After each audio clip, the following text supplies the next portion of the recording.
중요한 건 이 수요가 커지다 보니 너도 나도 내가 스테이블 코인을 발행하려고 할 거고 그 과정 속에서 국채를 서로 사려고 하면 이자도 떨어집니다. 네. 여러분도 아시겠지만 국채는 매수가 많아지면 그래서 가격이 오르면 이자가 떨어지잖아요. 그래서 이자도 떨어지고 국채 수요도 되게 원활해지는 일석이조를 할 수 있는 게 이 스테이블 코인이기 때문에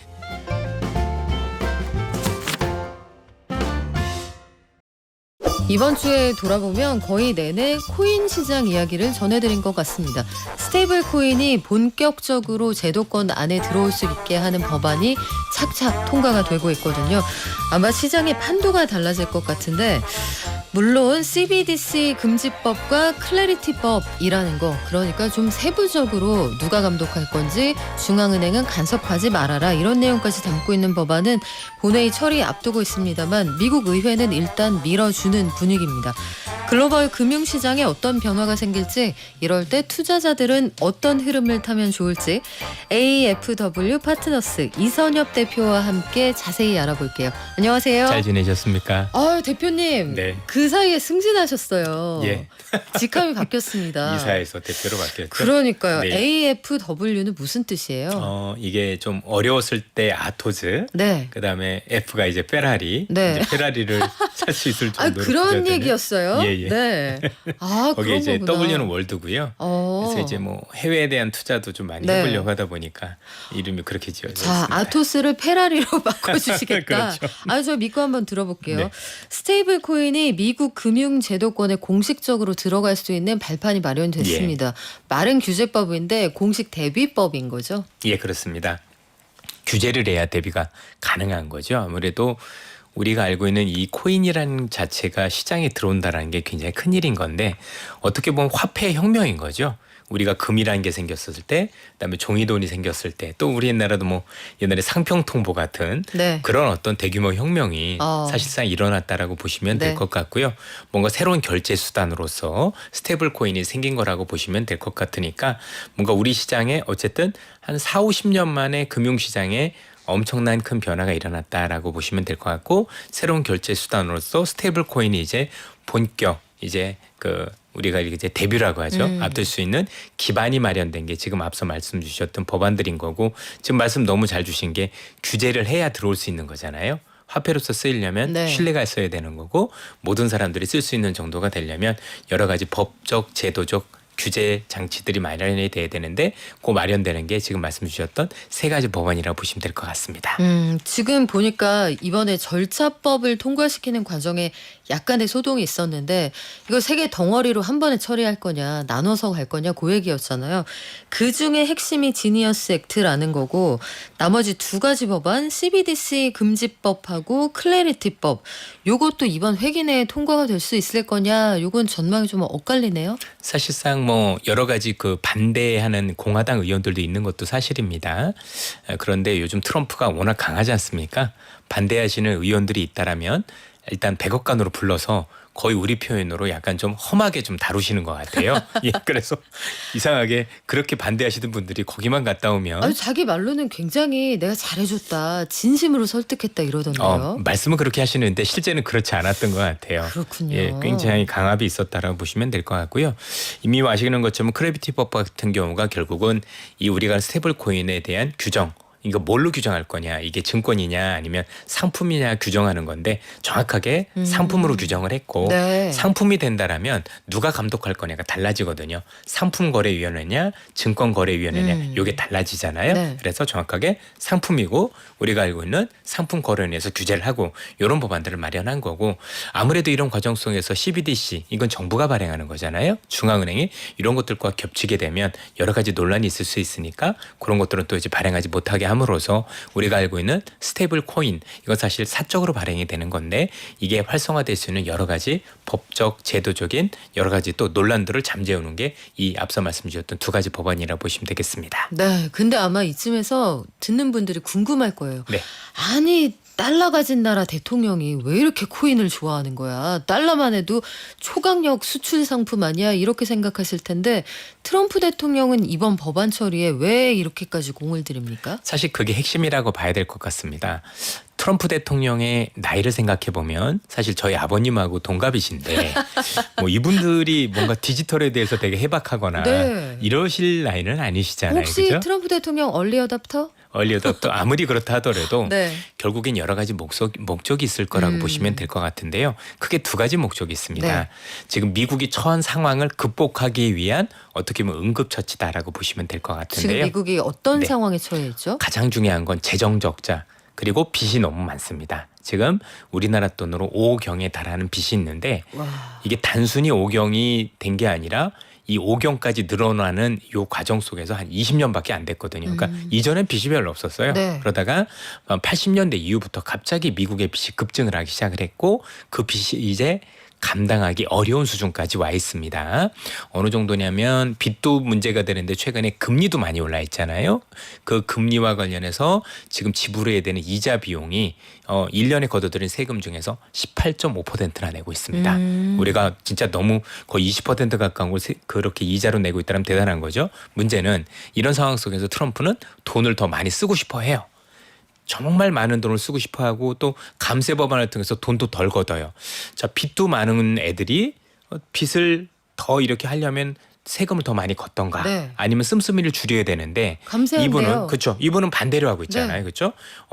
우리가 세금도 덜 걷는다고 하고 근데 더 많이 쓴다고 하고 그 얘기인즉슨 채권을 더 많이 발행해야 되는 건데 현 상황에서는 채권을 발행할 수 있는 그런 상황이 안 됩니다. 앞서 말씀드린 이자도 너무 높은데 네. 이자도 낮춰야 되겠고 또 채권을 발행하려면 그걸 누가 사줘야 되는데 최근에 우리가 알고 있는 중국도 미국 국채를 줄이고 있고 일본도 줄이고 있고 그리고 시장에서 미국 국채에 대한 의구심이 있다 보니까 살려는 사람들이 많이 줄어들거든요. 결국 이 스테이블 코인을 발행을 하게 되면 이 두 가지 문제를 다 해결을 할 수가 있습니다. 조금 더 부연 설명을 네. 드리면은요. 이 스테이블 코인은 잘 아시다시피 달러 기반인데 그 달러 중에서도 미 국채 기반이잖아요. 그런데 이게 우리가 알고 있는 스테이블 코인을 발행하는 사람 입장에서는 사실 이건 발행하면 발행할수록 돈이 됩니다. 왜냐하면 국채에 대한 이자는 발행하는 사람들이 수출하기 때문이죠. 그렇죠. 그럼 누가 보더라도 발행하는 사람 더 많은 국채를 가지려고 할 거고 네. 그래야 더 많은 게 발행이 되잖아요. 그럼 저절로 미 국채에 대한 수요는 저절로 늘어나요. 제가 스테이블 코인 발행자라면 네. 내가 스테이블 코인을 뭐 1억 가지고 있는 것보다는 1억 발행하는 것보다는 10억을 발행하는 그렇죠. 게 10억 원어치만큼의 이자를 수취할 수 있으니까 더 좋은 거잖아요. 그래서 저절로 수요가 커지는데 중요한 건 이 수요가 커지다 보니 너도 나도 내가 스테이블 코인을 발행하려고 할 거고 그 과정 속에서 국채를 서로 사려고 하면 이자도 떨어집니다. 네. 여러분도 아시겠지만 국채는 매수가 많아지면 그래서 가격이 오르면 이자가 떨어지잖아요. 그래서 이자도 떨어지고 국채 수요도 되게 원활해지는 일석이조를 할 수 있는 게 이 스테이블 코인이기 때문에 사실은 스테이블 코인을 발행하려다라고 말씀을 드리는 거고 다행히 또 우리가 알고 있는 스테이블 코인을 위해서 기초 자산이 우리가 아는 미국 국채라면 달러에 대한 수요도 저절로 늘어나는 그렇죠. 거죠. 그래서 최근에 달러에 대한 어떤 기축통화에 대한 부분들이 신뢰를 조금 잃어가는 과정 속에서 달러에 대한 어떤 기축통화 이런 것들도 유지할 수 있고 자기가 쓰고 싶은 만큼 돈도 쓸 수 있고 거기에다가 전체적으로 놓고 보면 금리도 낮출 수 있는 여러 가지 효과를 거두기 위해서 트럼프가 현재 스테이블 코인에 대해서 굉장히 진심이다. 이렇게 보셔도 될 것 같습니다. 그래서 공화당 안에 있는 강성 그러니까 그거 꼭 해야 돼 하는 의원들을 진실의 방으로 부른 거군요. 그렇죠. 거기 갔다 와서 다들 마음이 온순해지고 지니어스법 스테이블 코인 발행하고 그 점차 용처가 늘어나게 된다 이렇게 된다고 하면은 앞으로는 스테이블 코인 관련해서 연준도 좀 이거 유심히 들여다 볼 것 같아요. 스테이블 코인이라는 게 널리 쓰이면 달러가 쓰일 고 시장에서 스테이블 코인이 달러의 그 쓰임새를 대체할 수 있잖아요. 예. 그러면 중앙은행이 가지고 있는 엄청난 힘이 발권력하고 돈을 걷어들일 수 있는 능력인데 이게 좀 무력화되지 않을까? 연준은 고민도 되지 않을까요? 그렇게 말씀 주시는 분들도 굉장히 많으시고요. 만약에 이제 현재 있는 미국의 국채가 모든 것들이 다 이렇게 대체가 된다라면 그 가능성도 없지 않은데 그나마 다행인 건 뭐냐면 현재 스테이블 코인을 발행할 수 있는 양이 정해져 있습니다. 앞서도 말씀드렸지만 미국의 스테이블 코인은 사실은 기초 자산이 미국 국채 그것도 단기채입니다. 네. 정확하게 90일 이내에 있는 단기채가 되는데요. 미국이라는 나라는 국채량을 본인이 마음대로 정해서 발행을 할 수가 없습니다. 부채 한도라는 게 있고요. 네. 부채 한도만큼만 국채를 발행하는데 그중에서도 장기채와 단기채 비중이 또 정해져 있습니다. 그래서 그 단기채 비중만큼만 스테이블 코인을 발행할 수 있기 때문에 사실상 이 정도만 된다고 하더라도 지금 말씀 주셨던 중앙은행의 역할을 일부 흔들 수는 있지만 전체적인 기준을 바꿀 정도는 아직까지는 조금 아니다 이렇게 말씀을 드릴 수 있을 것 같아요. 그러니까 앞서 말씀드렸지만 코인량이 정해져 있다는 건 일단은 살펴보실 필요가 있다고 생각을 합니다. 네, 우리 이광일님께서 국채에 대해서 저는 좀 의문이 있는데요. 예. 국채 수요가 국채를 많이 사야 하면 국채 수요가 높아지는 거잖아요. 그러면 이율이 오르는 거 아닌가요? 하셨는데 이게 미국 정부에서 국채라는 게 저희가 언제까지 갚을게요 하고 돈을 꾸는 거잖아요. 맞습니다. 근데 한 사람만 돈 꿔줄게 하면은 그 한 사람한테 달라는 대로 이자 다 주고 돈을 꿔와야 되잖아요. 근데 한 10명, 100명이 꿔준다고 하면 줄을 서시오 하고 저희 뭐 한 이자 1, 2% 드리면 돼요. 이렇게 미국 정부가 오히려 배짱을 부릴 수가 있습니다. 해서 그렇게 되면 미국 국채 사가겠습니다 하는 사람이 많아지면 이율이 떨어집니다. 수익률이 떨어진다. 그 말씀하신 거고요. 자, 그런데 JP모건, 시티, 뱅크 오브 아메리카 이런 미국 대형 은행들이 스테이블 코인 발행을 처음엔 약간 배관시하다가 이제 적극적으로 우리도 한번 발행하는 거 생각해 볼게요 이런데요. 이쪽은 왜 그럴까요? 결국은 시장을 뺏기는 게 제일 중요하기 때문이죠. 이 스테이블 코인을 활용하게 되면 사실상 은행을 통하지 않아도 거래가 가능해지는 점들이 굉장히 있게 되는데 특히 우리가 알고 있는 결자라든가 송금 이런 데 그렇죠. 관련해서 훨씬 더 비용도 싸고 굉장히 좋아집니다. 보통 우리 무역하시는 분들 같은 경우도 지금 스위프트라고 해서 보통 그 국제 결제망을 많이 이용하는데 네. 이 이용할 때 수수료도 비싸지만 시간도 굉장히 오래 걸리거든요. 그런데 스테이블 코인은 바로 이게 또 가능해집니다. 수수료도 훨씬 더 싸고 그렇죠. 그러다 보니까 여러 가지 측면에서 은행을 활용할 수 있는 것보다는 이걸 직접적으로 활용하면 훨씬 더 유리하니까 본인들도 그 시장을 놓치고 싶지 않은 거죠. 그래서 본인들 스스로 이제 스테이블 코인을 발행을 해서 대형 은행들이 하게 되면 여기에 대한 기능을 일부 할 수 있게 되고 또 시간이 지나면 우리가 단순한 이런 기능 말고도 이를 활용한 또 우리가 알고 있는 여러 가지 그 은행과 관련된 비즈니스가 또 가능하게 돼요. 나중에 이걸 통해서 또 뭐 우리가 알고 있는 뭐 여러 가지 대출할 수 있다든가 여러 가지도 가능한 게 사실이고 현재도 그렇게 진행이 되고 있거든요. 그래서 새로운 금융상품을 만들 수 있거나 또 새로운 영역의 어떤 금융시장에 개척할 수 있다는 점들이 굉장히 매력적일 수 있기 때문에 어차피 이미 법안은 됐고 돼야 된다라고 하면 내가 먼저 들어가서 선점을 해서 현재 시장을 뺏기지 않겠다는 굳은 의지를 가지고 있다라고 보셔도 될 것 같습니다. 그러면 제이미 다이먼 같은 사람들이 그동안 코인 시장을 좀 이거 될까? 이거 얘기 되는 건가 하다가 입장을 바꾼 게 정말 현실까지 다가왔다 이렇게 느낀다는 그럼요. 얘기군요. 사실 다이먼만 그랬던 게 아니라 현재 대통령인 트럼프도 일기 때는 우리가 알고 있는 코인을 가지고 전부 사기라 그랬었어요. 그렇죠? 처음에 약간 부루마블 돈 아니야 이런 맞습니다. 얘기 많았어요. 네. 결국에 이제 우리가 알고 있는 트럼프 대통령이 필요에 의해서 이제 코인을 시장으로 끌어들인 거고 대통령의 의지를 가지고 제도화 된다라면 금융사 입장에서는 대응의 영역인 거지 이게 된다 안 된다 그런 부분들 아니라고 보면 될 것 같고요. 어떻게 적극적으로 본인들이 활용을 해서 돈이 되게 만들까 또 시장을 뺏기지 않을까 이런 데 대한 고민이 있어야 될 것 같습니다. 그래요. 이제는 좀 이해가 되는 측면이 있는데 그러면 스테이블 코인이 제도권으로 이제 들어왔단 말이죠. 그러면 전통적인 금융시장에 그런 영향이 있을 테고 주식, 국채, 코인, 이 자산 시장의 경계가 좀 희미해지는 듯도 하고 코인이 이렇게까지 뜬다? 그럼 증시에서 돈 빠져나가서 이쪽으로 좀 가지 않을까 싶기도 하고 지금 대표님 전망은 어떠십니까? 그 가능성도 있다라고 보는 게 이게 동전의 양면이 조금 있습니다. 첫 번째는 자산 시장에 정말 큰 변화가 일어나는 게 네. 우리가 보통 기금이라고 불리는 뭐 우리나라 연기금도 있을 거고 미국의 여러 기금들도 있을 텐데 이 기금들이 자산 배분 안에서 이 코인을 이제 대체 자산으로 집어넣으려는 움직임들이 있어요. 보통 우리가 주식, 채권 아니면 부동산 이런 자산 중심이었는데 여기서 일부 이제는 코인을 집어넣는 방안들이 있다 보니까 정말 우리가 알고 있는 자산 시장에 큰 어떤 움직임이 있다 이렇게 보시면 될 것 같고요. 또 하나는 이렇게 해서 코인 시장으로 일부 돈이 흐르게 되면 나름대로 주식 시장의 과열을 방지할 수 있는 그런 어떤 효과들도 있다라는 점에서 뭔가 자산 분배, 그렇죠? 분산에 대한 효과 이런 것들 좀 늘릴 수 있다라고 보여지고요. 더 웃긴 거는 지금 채권 말씀해 주셨지만 이 채권 시장에 우리가 알고 있는 코인은 굉장히 동전의 양면 같은 부분들입니다. 앞서도 말씀 주셨지만 처음에 일단은 발행을 하고 초기에는 서로 우리가 알고 있는 스테이블 코인을 발행하려다 보니까 그만큼 채권에 대한 수요가 많아지고 그렇죠. 그래서 채권 시장이 되게 좋아지는 거잖아요. 그러면 살려는 사람도 많아지고 그럼 가격도 많이 올라갈 거니까 채권을 가지고 계신 분들 입장에 큰 돈을 벌 수 있는데 나중에 금리가 올릴 때 반대 현상들이 일어납니다. 뭐 인플레이션은 굉장히 심해지고 그래서 국채 금리가 오르게 되면 이게 코인하고 우리가 하는 국채하고 즉 달러하고 1대1로 돼야 되는데 이게 생기지 않을 수도 있는 현상들도 발생이 될 수도 있거든요. 네. 이렇게 되면 오히려 코인 시장이 뭐 진짜 큰 일이 생길 수도 있고 이에 따라서 코인런이라고 해서 안 되겠어. 내가 코인을 주면서 1달러어치만 내놔. 그렇죠? 내가 가진 코인만큼 미 국채를 내놔 이럴 수도 있는데 못 줄 수도 있는 거잖아요. 그렇죠?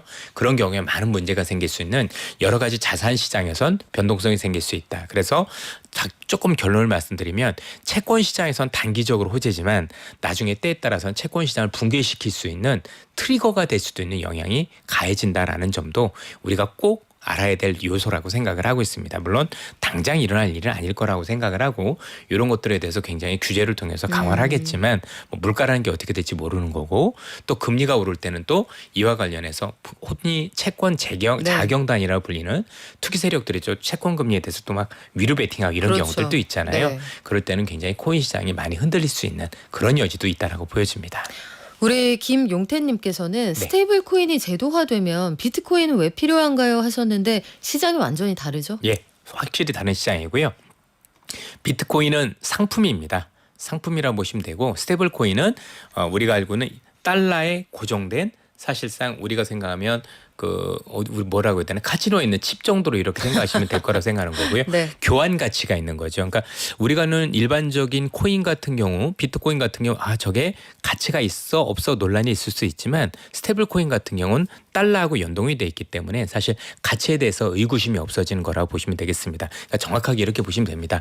비트코인은 금이라고 치면 스테이블 코인은 금을 살 수 있는 돈이다라고 생각하시면 되는 건데 그 돈이 달러하고 연동돼 있는데 코인 형태로 발행되는 돈이다. 이렇게 보시면 조금 이해가 쉬울 것 같습니다. 우리 조금 더 나아가서 그것도 설명드리면 좋을 것 같아요. 스테이블 코인은 거래 수단이고 비트코인은 투자 수단이잖아요. 맞습니다. 그래서 완전히 시장이 다른데 그럼에도 불구하고 스테이블 코인이 조금 더 널리 쓰이고 각광받으면 통상적으로 비트코인 값이 오른단 말이에요.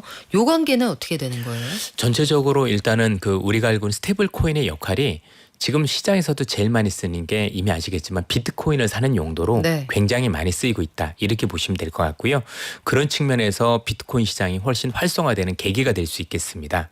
또 하나는 여러 가지 제도적인 측면에서 예를 들면 이더리움이나 이런 것들 보면은요. 비트코인 관련해서 이런 우리가 스테이블 코인이 뭐 네트워크 안에서 뭔가 거래를 형성할 때 네. 이런 어떤 이더리움이라든가 이런 것들 네트워크를 많이 활용하게도 되고 또 여기에 또 수수료를 지불하게 되는데 그런 것들을 또 우리가 알고 있는 또 이 코인들이 많이 가져가는 그런 현상들이 있어요. 그래서 상호 보완적인 관계가 되는 거고 또 당연히 코인 시장이라는 게 활성화되니까 앞으로 우리가 알고 있는 비트코인도 좋아질 수 있겠는데 이런 기대감도 있습니다. 참고로 현재 미국의 대통령인 트럼프는요. 현재 비트코인 우리가 알고 있는 스테이블 코인을 통해서 이 발행하는 이 부채를 갚을 생각이 없어요. 그럼 어떤 생각을 가지고 있느냐? 나중에 비트코인 가격을 올려서 이걸로 되갚을 생각을 가지고 있고요. 이게 공약 안에 들어 있습니다. 트럼프 대통령 생각 그거 같아요. 아메리카가 언제 우리가 열심히 일해서 돈 갚는 나라야? 맞습니다. 자산 가치 올려서 그냥 퉁치고 지나갔지 이 생각인 거죠. 현재 그 가능성이 되게 높고 그러다 보니까 이 시장이 활성화되면 활성화될수록 비트코인 가격을 더 올려서 전체적으로 나중에 뭐 빚부담을 이걸로 덜려는 그런 어떤 생각을 가지고 있다라고 보시면 될 것 같고요. 그래서 뭐 본인 가족들도 자꾸 그 사업을 하고 그런 것들도 너무 나가는 것 같아요. 거기는 트럼프 밈, 멜라니아 밈, 또 아들내미들도 코인 사업하고. 그 동네가 아시겠지만 법이 없어도 사는 동네라서 그렇죠. 그럴게요. 법 없이 사는 동네가 참 여러 가지. 예. 그래요. 뭐 퇴임 후에 어떤 상황이 벌어질지 좀 볼 텐데 사실은 코인 얘기 쭉 하면서 원화 스테이블 코인 관련해서 연초부터 사실 굉장히 주가가 많이 뛰었다가 최근에 맞습니다. 조정을 예. 좀 받았거든요. 근데 달러는 미국이 수출하는 가장 강력한 수출품이기도 하고 전 세계 어디에서나 받아주는 돈이잖아요. 근데 냉정하게 얘기하면 원화는 그런 돈이 아니란 아니죠. 말이에요. 맞습니다. 원화 기반의 스테이블 코인을 발행하거나 주도권을 갖자는 주장들이 있는데 요 시장 전망은 어떻게 보십니까? 사실 그런 주장들이 굉장히 설득력이 있는 것도 사실이죠. 어떻게 보면 더 많은 사람들이 원화를 가지고 있으려는 것보다는 스테이블 코인 형태를 통해서 달러를 가지려고 하는 수요들이 많이 늘어날 것 같아요. 예를 들어서 지금 우리나라에서도 그 외국인 근로자들이 있죠. 네. 이 사람들 같은 경우 사실 원화로 했다가 바로 스테이블 코인으로 바꿔서 달러로 가지려는 어떤 그런 요구들도 되게 많고요. 요새 월급을 그걸로 달라고 장난 하더라고요. 아니에요. 예. 네. 그리고 또 우리나라에 있는 분들 중에서도 미국에 집 사고 이러고 싶은 분들 이게 해외 송금할 때 스테이블 코인을 하려는 아직까지는 이게 법적 규제가 없다 보니까 아직까지는 가능할 수도 있는 것 같거든요. 나중에 규제가 생기긴 네. 하겠지만 그런 여러 가지 부분들과 관련해서 그러면 이제 원화에 대한 어떤 그렇지 않아도 기축통화가 아닌데 네. 나름대로 원화에 대한 어떤 그런 부분들이 되게 위축될까라고 해서 대응 방안으로서 일단은 발행하자 이런 얘기가 나오는데 결국에 이런 것들이 발행이 나름대로 그래도 위치를 갖고 성공을 하기 위해서는 누가 뭐라고 해도 쓰임새가 있어야 되는 거잖아요. 그렇죠. 그래서 시장에서는 K-팝이라든가 K-컬처를 좀 많이 이용을 해서 홍보를 하고 이런 것들을 이용하게 만들어서 어느 정도 좀 자리를 잡게 만들자 이런 어떤 주장들이 굉장히 설득력을 얻고 있다 이렇게 보시면 될 것 같고요. 신박한데요. 예, 그러면 맞습니다. SM하고 하이브가 스테이블 코인 원화 기반으로 발행할 수도 있겠어요? 가능할 수도 있는 네. 거죠. 그러니까 그런 어떤 업체들과 손을 잡고 충분히 가능할 수도 있는 거고 어느 정도 제가 볼 땐 그런 포지션을 유지할 수도 있지 않을까. 그렇게 된다라면 사실 우리가 뭐 달러 기반의 어떤 스테이블 코인만큼은 아니더라도 뭔가 나름대로 그래도 쓰임새가 있을 수 있는 그런 어떤 가능성이 있는 거죠. 또 여기에다가 우리나라에서 원화 스테이블 코인을 쓰게 되면 나름대로 좀 혜택을 줄 수 있는 정부 차원에서 네. 그렇죠. 그런 경우 뭐 우리가 보통 지금도 그렇지만은 뭔가 이제 그런 어떤 여러 가지 지역 화폐라는 게 있는데 그런 것들을 보면 다른 것들보다 약간의 세금이 좀 가미되면서 혜택을 주고 있잖아요. 네. 그러면서 우리가 알고 있는 달러 코인을 좀 막을 수 있는 어떤 방어 장치를 할 수 있는 여지는 좀 있다라고 생각을 하는데 여전히 법적 제도적인 게 미국과는 다르게 굉장히 넘어야 될 산이 많다 이렇게 보시면 될 것 같고 최근에 한국은행에서 CBDC 이렇게 아시겠지만 뭐 네. 시뮬레이션 하다가 이게 좀 실패했던 사례들도 이게 있기 때문에 시중은행들과 갈등을 좀 빚기도 했죠. 많이 빚죠. 네. 그래서 이게 생각보다 쉽지 않다라고 보시면 될 것 같고요. 그래서 최근에 제가 금융권들 보니까 어떻게 하면 이걸 발행할 수 있는지 어떻게 활용할 수 있는지 굉장히 많은 토론회를 제가 갖는 것도 열대 목격을 하고 왔습니다. 어쨌든 우리도 하려고 하는 것 같고 이건 우리뿐만이 아닐 거예요. 전 세계가 이걸 막기 위해서 같이 움직이지 않을까라는 생각이 들고 그 안에서 어느 정도 포지션을 유지할 수 있는지는 여전히 미지수고 어쨌든 달러라는 것 자체에 대해서는 또 수요가 늘어날 수 있는 여부가 있기 때문에 성공 여부는 좀 장담할 수도 없고 실제 가능할지 여부도 조금 더 지켜봐야 되지 않을까 싶습니다. 제일 중요한 건 원화 스테이블 코인을 나왔을 때 그래도 많은 사람들이 써줘야 그렇죠? 여기에 대한 수요가 있어야 그렇죠. 성공하는 건데 그 수요를 어떻게 만들 거냐가 전 가장 큰 관건이지 않을까 싶습니다. 오늘 답을 주신 것 같은데요. 연예기획사, 콘텐츠 산업에서 이게 여러분 그게 되겠어 싶겠지만 하이브 같은 데서 한정판 굿즈가 나오는데 나 이거 받으려고 앨범 3천만 원어치 샀어. 이게 팬덤이 보여주는 동력입니다. 앞으로 어떻게 될지 모르겠네요. 시장 정말 빨리 변하는 것 같은데 우리 종종 모실게요 진짜. 지금까지 AFW 파트너스의 이선엽 대표와 함께했습니다. 고맙습니다. 감사합니다.